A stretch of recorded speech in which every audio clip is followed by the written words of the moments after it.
ನಮಸ್ಕಾರ ಸ್ನೇಹಿತರೆ. ಇವತ್ತಿನ ವಿಡಿಯೋದಲ್ಲಿ ನಾವು ಅತ್ಯಂತ ಚರ್ಚಾಸ್ಪದ ಪ್ರಶ್ನೆಯೊಂದನ್ನ ಬಿಡಿಸೋಣ. ಆ ಪ್ರಶ್ನೆ ಏನಂದ್ರೆ, ವಿಭೀಷಣ ಯಾಕೆ ತನ್ನ ಸ್ವಂತ ಅಣ್ಣನಾದ ರಾವಣನನ್ನ ಬಿಟ್ಟು ಶತ್ರು ಪಾಳ್ಯಕ್ಕೆ ಸೇರ್ಕೊಂಡ ಅಂತ. ಇದು ದ್ರೋಹನ, ಧರ್ಮನ, ಇದ್ರಿಂದ ಅವನ ಏನಾದ್ರೂ ಸ್ವಾರ್ಥ ಇದೆಯಾ, ಅಥವಾ ಇದರ ಹಿಂದೆ ಯಾವುದೋ ಆಳವಾದ ಸತ್ಯ ಇದೆಯಾ? ಈ ಎಲ್ಲಾ ಪ್ರಶ್ನೆಗಳಿಗೆ ಈ ವಿಡಿಯೋದಲ್ಲಿ ನಾವು ಉತ್ತರ ನೋಡೋಣ. ಮೊದಲನೇದಾಗಿ, ವಿಭೀಷಣ ಯಾರು? ರಾವಣ, ಕುಂಭಕರ್ಣ ಮತ್ತು ವಿಭೀಷಣ ಈ ಮೂವರು ಒಂದೇ ತಾಯಿಯ ಮಕ್ಕಳು. ತಾಯಿ ಕೈಕಸಿ, ತಂದೆ ವಿಶ್ರಮ ಮುನಿ. ಋಷಿಯ ಮಗನಾದ ರಾವಣ ಜ್ಞಾನದಲ್ಲಿ ಮುಂದಿದ್ದ, ಆದರೆ ಅಹಂಕಾರ ಅವನನ್ನು ಕುರುಡನನ್ನಾಗಿ ಮಾಡಿತ್ತು. ಕುಂಭಕರ್ಣ ಶಕ್ತಿಯಲ್ಲಿ ಮೇಲ್ಪಟ್ಟಿನಲ್ಲಿದ್ದ, ಆದರೆ ವಿವೇಕ ಬಹಳ ಕಡಿಮೆ ಇತ್ತು. ಆದರೆ ವಿಭೀಷಣ ತನ್ನ ಅಣ್ಣಂದಿರಿಗಿಂತ ಸಂಪೂರ್ಣ ಭಿನ್ನವಾಗಿದ್ದ. ವಿಭೀಷಣ ಹುಟ್ಟಿನಿಂದಲೇ ತಂದೆಯ ಋಷಿ ಸ್ವಭಾವವನ್ನು ಪಡೆದಿದ್ದ. ಅವನು ಸದಾ ವಿಷ್ಣುವಿನ ಧ್ಯಾನದಲ್ಲಿ ತಲೀನನಾಗುತ್ತಿದ್ದ.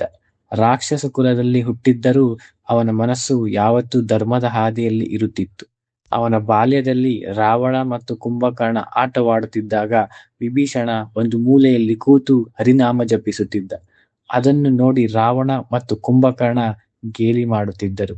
ನೀನು ರಾಕ್ಷಸನೋ ಅಥವಾ ಋಷಿಯೋ ಎಂದು ಕೇಳುತ್ತಿದ್ದರು.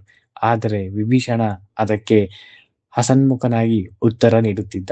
ನಾನು ರಾಕ್ಷಸ ಕುಲದಲ್ಲಿ ಹುಟ್ಟಿದ್ದೇನೆ, ಹೌದು, ಆದರೆ ನನ್ನ ಆತ್ಮ ಧರ್ಮಕ್ಕೆ ಬದ್ಧವಾಗಿದೆ ಎಂದು ಹೇಳುತ್ತಿದ್ದ. ಈ ಮೂವರು ಅಣ್ಣ ತಮ್ಮಂದಿರು ಬ್ರಹ್ಮನನ್ನು ಒಲಿಸಿಕೊಳ್ಳಲು ತಪಸ್ಸು ಮಾಡುತ್ತಿದ್ರು. ರಾವಣ ಕಠೋರ ತಪಸ್ಸು ಮಾಡಿ ಅಮರತ್ವ ಮತ್ತು ಅಜೇಯ ಶಕ್ತಿಯನ್ನು ಕೇಳಿದ. ಕುಂಭಕರ್ಣ ತಪ್ಪಿ ನಿದ್ದೆಯನ್ನು ಕೇಳಿದ. ಆದರೆ ವಿಭೀಷಣ ಬ್ರಹ್ಮನನ್ನು ಕೇಳಿದ್ದು ಏನು ಗೊತ್ತೇ? ಅವನು ಕೇಳಿದ್ದು ಶಕ್ತಿಯನ್ನಲ್ಲ, ಸಂಪತ್ತನ್ನಲ್ಲ, ಅಮರತ್ವನ್ನೂ ಅಲ್ಲ. ಅವನು ಕೇಳಿದ್ದು, ನನ್ನ ಮನಸ್ಸು ಯಾವತ್ತೂ ಧರ್ಮದ ದಾರಿಯಿಂದ ತಪ್ಪದಿರಲಿ, ಸಂಕಟ ಬಂದಾಗಲೂ ನನ್ನ ವಿವೇಕ ನನ್ನನ್ನು ಬಿಟ್ಟು ಹೋಗದಿರಲಿ ಎಂದು ಕೇಳಿದ. ಎಂತಹ ಅದ್ಭುತ ಕೋರಿಕೆ! ಸಾಮಾನ್ಯ ಮನುಷ್ಯ ಶಕ್ತಿ, ಹಣ, ಅಧಿಕಾರ ಕೇಳುತ್ತಾನೆ. ಆದರೆ ವಿಭೀಷಣ ಕೇಳಿದ್ದು ವಿವೇಕ ಮತ್ತು ಧರ್ಮನಿಷ್ಠೆ. ಇದೇ ಅವನನ್ನು ಉಳಿದ ರಾಕ್ಷಸರಿಗಿಂತ ಬೇರ್ಪಡಿಸಿದ ಗುಣವಾಗಿತ್ತು. ಬ್ರಹ್ಮ ಸಂತೋಷಪಟ್ಟು ಅವನಿಗೆ ವರ ನೀಡಿದ. ನಿನ್ನ ಮನಸ್ಸು ಯಾವತ್ತೂ ಅಧರ್ಮದ ಕಡೆ ಹೋಗುವುದಿಲ್ಲ. ರಾಕ್ಷಸ ಕುಲದಲ್ಲಿ ಹುಟ್ಟಿದರೂ ನೀನು ಸದಾ ಧರ್ಮನಿಷ್ಠನಾಗಿ ಉಳಿಯುತ್ತೀಯ ಎಂದು ಬ್ರಹ್ಮ ವರ ನೀಡುತ್ತಾನೆ.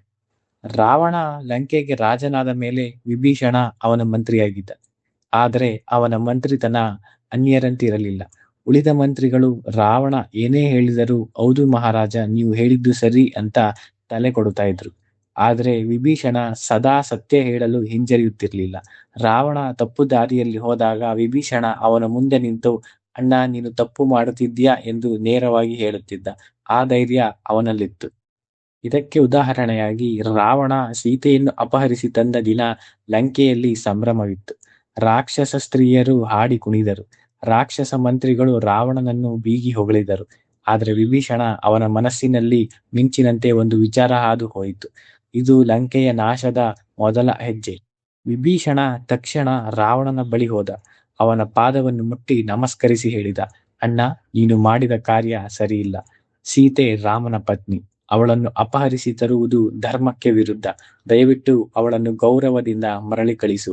ರಾಮನ ಕೋಪ ಅಗ್ನಿಯಂತೆ, ಅದು ನಮ್ಮ ಲಂಕೆಯನ್ನು ಸುಡುತ್ತದೆ ಎಂದು ಹೇಳಿದ. ಆದರೆ ರಾವಣ ಅಟ್ಟಹಾಸದಿಂದ ನಕ್ಕಿದನು. ಇದಾದ ನಂತರ ಹನುಮಂತ ಲಂಕೆಗೆ ಬಂದ. ಅಶೋಕವನದಲ್ಲಿ ಸೀತೆಯನ್ನು ಕಂಡ. ಲಂಕೆಯಲ್ಲಿ ಅಲ್ಲೋಲ ಕಲ್ಲೋಲ ಎಬ್ಬಿಸಿದ.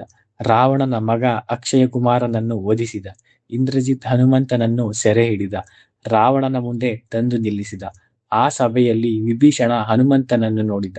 ಅವನ ಮುಖದಲ್ಲಿ ಕಿಂಚಿತ್ತೂ ಭಯವಿರಲಿಲ್ಲ, ಬದಲಿಗೆ ಅಲೌಕಿಕ ಶಾಂತಿ ತುಂಬಿತ್ತು.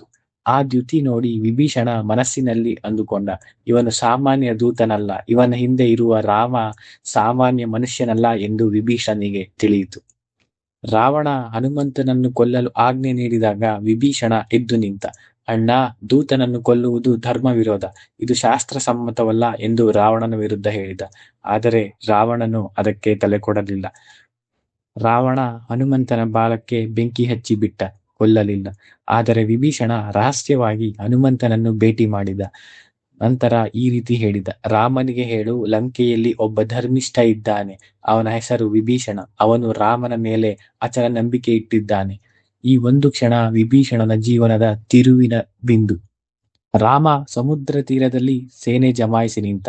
ಲಂಕೆಗೆ ಸೇತುವೆ ಕಟ್ಟಲು ಆಜ್ಞೆ ಕೊಟ್ಟ. ರಾವಣ ಅದನ್ನು ಕೇಳಿ ಕ್ರೋಧದಿಂದ ಉರಿದ. ಸಭೆ ಸೇರಿಸಿದ.